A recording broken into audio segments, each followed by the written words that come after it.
We are obviously supportive of the Trump campaign, but more importantly, we are doing so with the blessing of the Russian government and with Russian government involvement. And they promised there would be the delivery of information that would damage Hillary Clinton's campaign. This is information the Russian government has collected. Donald Trump Jr. emailed back, "Great, I love it." Here we see what appears to be evidence of collusion. Donald Trump Jr.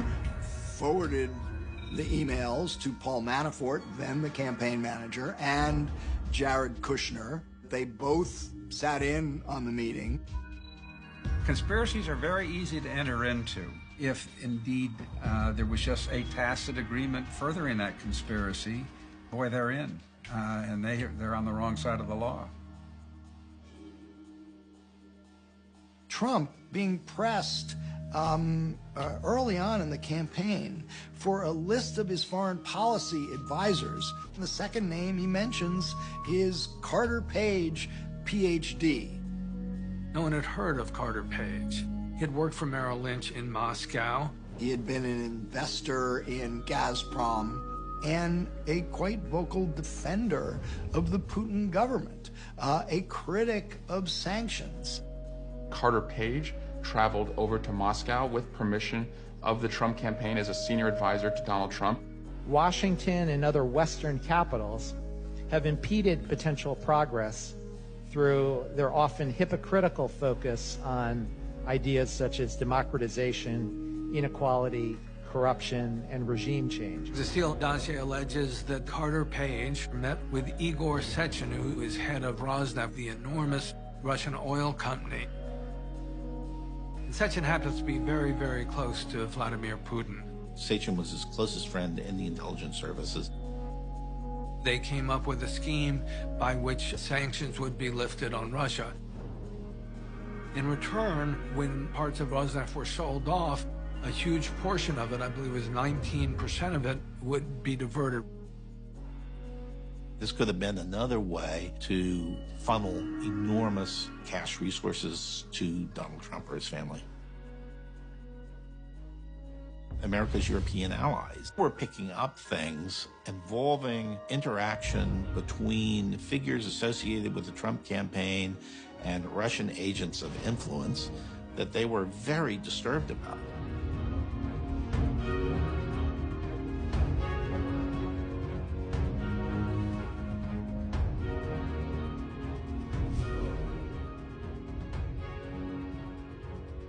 When the administration asked for a bipartisan statement saying the Russians were active and they were trying to interfere with the election, they were blocked by the Republican leadership. When I was working in the House of Representatives, especially as the policy director for the House Republicans, I was part of many discussions. One of them was on June 15th. One of the leaders speculated that Trump had a compromising relationship with Putin. A very serious allegation to make, but it was one that everyone was thinking.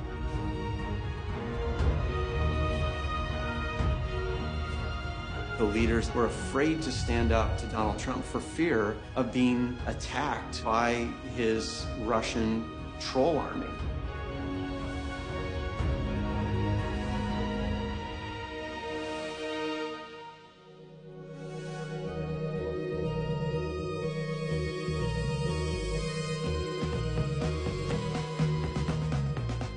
By the time of the convention, it was beginning to look like there was a really serious Russian effort.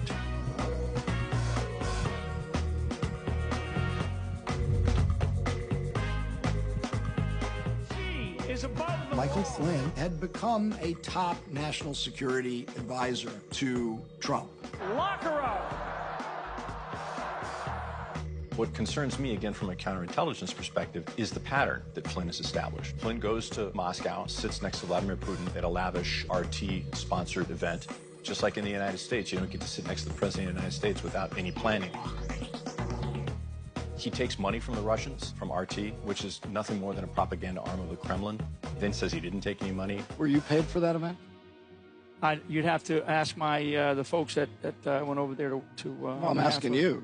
You'd know if you were paid. Yeah, I didn't take any money from Russia, if that's what you're asking me. Well, then who paid you? My Speakers Bureau. The Speakers Bureau is merely the pass-through for the organization that's paying for the speech. Flynn had given the same answer when he was trying to get his security clearance. At that convention, the Republican Party did something that they almost have never done before, which was take out of their platform language that was standing up for Ukraine and standing against Russia. I was confident that was going to be part of our party platform. It was before. All of a sudden, somewhere, it disappeared. J.D. Gordon, his account is that it was at the request of the Trump campaign. I think that's part of this whole scandal that needs to be resolved. Why would the Republican Party remove a provision that would help people who have been invaded and slaughtered defend themselves? Interesting.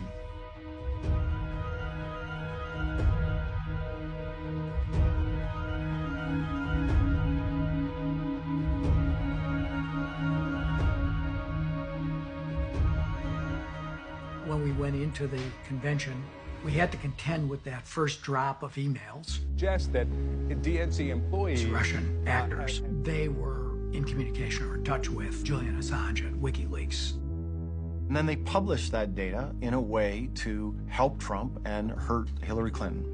When WikiLeaks was originally founded, I don't think it had the intention of influencing the 2016 American election. But was it the goal after Assange announced that he wanted to harm Hillary? You bet. I mean, he said so. From that standpoint, it was a match made in heaven. They were actively in the systems of Democratic, and as we now know, Republicans as well. We'll publish the embarrassing material from the hack into the DNC. We won't publish the embarrassing material in the RNC. There were more damaging ones on Manafort that they could have dropped. They didn't. It really exposed a lot of personal contact information. So many staff were getting harassment and calls for weeks. As we learned more, first about the DNC, he basically invited them to try to, hack into me. He blurts things out that sound to me as a prosecutor almost like an effort to confess. Russia, if you're listening, I hope you're able to find the 30,000 emails that are missing.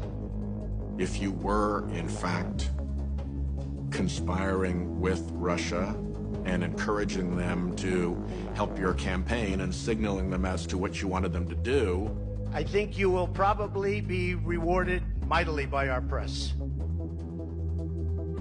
There's a pretty good suggestion right there. But in this case, made in plain view in open daylight at high noon. It's a little odd.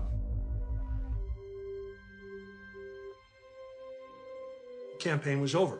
Bernie had lost. I was assisting and helping with a number of Facebook pages here in California. I started to see strange people appearing. Their posts were coming from American-sounding websites. But when I peeled away the layers, Eastern Europe became a common theme. They were propaganda pieces. Not a single one of them true. All viciously anti-Hillary. This isn't just one Sanders page. It's Latinos for Sanders. Pennsylvania, Wisconsin, Michigan for Sanders. It kept on going. While we were focusing on the positive of social media and information technology, Russia was looking at how to use that as an instrument, and they have been incredibly effective. With cyber, with social media, with things like RT, they can reach out to Western publics in a way that they couldn't do 35, 40 years ago. Some of their predecessors would be really envious of the techniques that they have now. How the Russian state does its influence operations online is pretty complex. On the one hand, you have real people, trolls, but a bigger part is actually digital disinformation, making user accounts that are algorithms. This is the evolution of artificial intelligence online. Russians figured out how to game Google. If you have enough bots, to drive it to the top of the Google suggestion list. Any wedge that's there, they're going to test that audience out. And when they find success, then they exploit it. They double down on it. You might see them show up around Black Lives Matter protests and in the counter-protest movement. Any anti-government or white supremacist group, nationalist, not globalist, anti-EU, anti-NATO, anti-immigration. Promoting the far right, promoting the far left, so that our politics become more polarized. Then Putin can feed lies to either side because they hate each other so much. If we're divided as Americans, then it's harder for us to stand up to that influence. They know that in the West, there's a tendency towards positivism. There's a tendency towards, well, I don't know, that's a story that's out there. We can't just discredit it. And we have to, maybe it's right. The Russians know that we do this as Westerners. They see it coming and they take it to the bank every single time. The Westerners are lazy. I mean, they don't do research. Russians have already done everything for them. And they know how to pack it and how to feed it to them. Russia wins the audience first and then directs them somewhere. It's very different from American approaches. Americans are impatient. You just create pictures, you create bios that look like accounts that are from these locations because people are more likely to take in information from people that look like them and talk like them. Follow everybody that's in that community, you retweet what they say, lowering the guard of that audience so they would accept Russian information or Russian views. Over time, begin inserting the content you want. In this office building in St. Petersburg, an army of trolls. They were even caught on camera, secretly filmed by a former employee. The US elections are the key issue for the Kremlin, and of course Russia has invested a lot of effort into them. It's so sophisticated and adapted for the tastes of internet users that it's almost impossible to recognize. You have serious quotas, so in an hour you have to produce 20 tweets, 30 comments on these websites. So it's actually like a work environment for these people. 12 hours a day praising the Kremlin and berating its enemies. I myself have a number of Russian trolls. I know whenever I refer to the illegal annexation of Crimea, I get quite a bit of criticism. An interview like this, once it goes out on the internet, I'll receive some sort of trolling very specifically around it. The goal is essentially to get you to shut up and to not be a challenger. They'll threaten lawsuits, for example, because they know nothing affects an American like the threat of a lawsuit.